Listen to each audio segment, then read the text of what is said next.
আসসালামু ওয়া রাহমাতুল্লাহি ওয়া বারাকাতুহু। নাহমাদুহু ওয়া নুসাল্লি আলা রাসূলিল কারীম, আম্মা বাদ।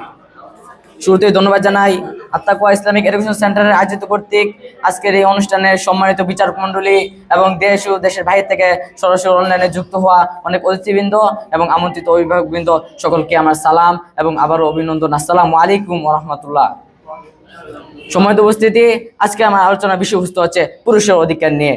যে সমাজের মধ্যে আমাদের আজকালকে সমাজের মধ্যে লক্ষ্য করি যে দেখতে পাবো নারীদের পাশাপাশি অধিকাংশ পুরুষ তারাও তাদের অধিকার থেকে বঞ্চিত হচ্ছে।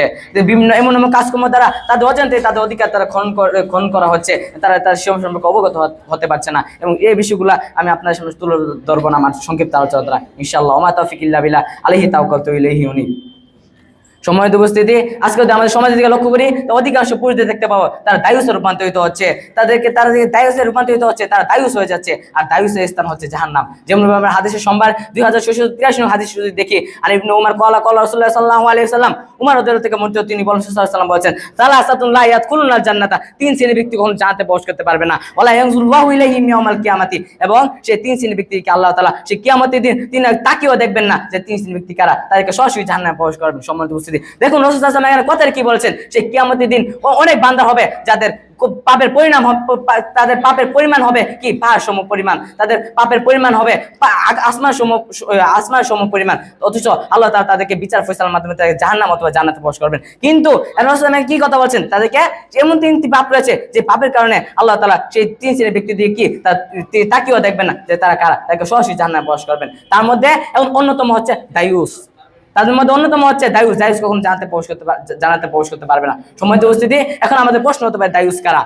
এখন আপনি পিতা, আপনি হতে পারেন এখন দায়ুস। আপনি স্বামী, এখন আপনি হতে পারেন দায়ুস। আপনি বড় ভাই, আপনি হতে পারেন দায়ুস। কিভাবে? কারণ আপনার স্ত্রী, আপনার বোন, আপনার কন্যা সন্তান রাস্তায় বেগান ভাবে, পর্দাহীন ভাবে তারা চলাফেরা করছে, অথচ আপনি তার এই নোংরামিতে, আপনি তার এই চরিত্রহীনতায় আপনি তাদেরকে বাধা দিচ্ছেন না, আপনি তাকে কিছু বলছেন না, আপনি চুপ রয়েছেন, তার জন্য আপনি দায়ুস হয়ে গেলেন। সম্মানিত উপস্থিতি, আর আমরা আজকে সমাজে এটাই দেখতে পাই যে অধিকাংশ নাই তাদের এই পুরুষদের কি করছে, দায়ুস বানিয়ে ফেলছে। এবং তার পুরুষটা কি, আমরা যদি বাজারে দেখি, বিভিন্ন মার্কেট প্লেসে দেখি, বিভিন্ন নারীরা কি করছে, তারা পর্দাহীন ভাবে তারা চলাফেরা করছে, তারা কি পুরুষের সাদৃশ্য রেখে তারা কাপড় পরছে, অথচ তাদের স্বামীরা তাদেরকে কিছু বলতে পারছে না, তাদের স্বামী, তাদের ভাই, তাদের এই পিতারা তাদের কিছু বলতে পারছে না তাদের ইসলামিক জ্ঞান স্বল্পতার কারণে। অথচ একজন নারীও কিন্তু তার স্বামীকে বলছে না যে আমি যে সে স্বামী, আমি যদি এভাবে রাস্তায় একা বেরিয়ে যাই কোনো মাহরাম ছাড়া, তাহলে তো আল্লাহ তো আপনাকে ধরবেন, আমি তো আমার কারণে তো আপনি জাহান্নামে যাবেন, আমি তো আপনার অধিকার ছিন্ন করছি। একজন বোন তার ভাইকে বলে না যে ভাই দেখো, আমি যদি এবার বাইরে বের হয়ে যাই একা একা, যদি মাহরাম ছাড়া, তার কত পুরুষ আমাকে স্পর্শ করে,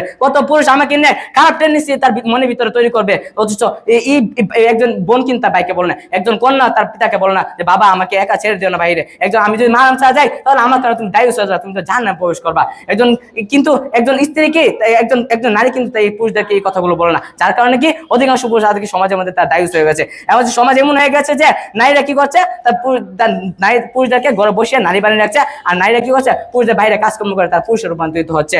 একজন প্রতিটি সমাজে যদি লক্ষ্য করেন, প্রতিটি ঘরে যদি আপনি লক্ষ্য, প্রতিটি পরিবারের মধ্যে একজন নারী তার স্বামীকে নেতৃত্ব দিচ্ছে, একজন নারীর কথায় তার স্বামী উঠা বসা করছে, অথচ একজন পুরুষের অধিকার, সে তার স্বামীকে, একজন পুরুষের অধিকার রয়েছে, সে তার স্ত্রীকে কি করবে, নেতৃত্ব দিবে। অথচ আজকে সমাজের মধ্যে আমরা এই বিপরীতটা দেখতে পাই, আমাদের সমাজের মধ্যে বিপরীত দেখতে পাই। আমি আগেই বলেছি, একজন পুরুষ কি কিছু বলতে পারেন তার নারীকে, আর কিভাবে বা বলবে, কারণ সমাজ এমন হয়ে গেছে, আর সমাজে পুরুষদের কোনো মূল্য দেওয়া হয় না, তাদের কথাকে মূল্য দেওয়া হয় না, নারীরা তাদের কথা, তাদের অধিকার নিয়ে তার খেয়াল তামাশা করছে। সম্মানিত উপস্থিতি, তাদেরকে জাহান্নামে, তাদেরকে দায়ুস বানানো, তাদের জাহান্নামে পথ তৈরি করে দিচ্ছে। সম্মানিত উপস্থিতি, অর্থাৎ আমি আমার এই সংক্ষিপ্ত আলোচনা আমি মা বোনদের করবো, মা বোনদেরকে বলবো তারা যেন কি করে, তারা যেন তাদের স্বামী, তাদের ভাই, তার পিতাকে যেন কি করে, দায়ুস বানানোর জাহান্নামে না পৌঁছে। সম্মানিত উপস্থিতি, এবং আমি পুরুষদেরকে বলছি, শুনে রাখুন, আপনার অধিকার রয়েছে আপনি আপনার স্বামীকে, আপনি আপনার স্ত্রীকে শাসন করার, আপনার অধিকার রয়েছে আপনি আপনার বোনকে শাসন করতে পারবেন, আপনার অধিকার রয়েছে আপনি আমার কন্যা সন্তানকে শাসন করতে পারেন, যদি তারা কি বেলাইনে চলে যায়। উপস্থিতি, এই বলে আমি আমার সংক্ষিপ্ত আলোচনা শেষ করছি। সুবহানাকা আল্লাহুম্মা ওয়া বিহামদিকা আশহাদু আল্লা ইলাহা ইল্লা আনতা আস্তাগফিরুকা ওয়া আতুবু ইলাইক।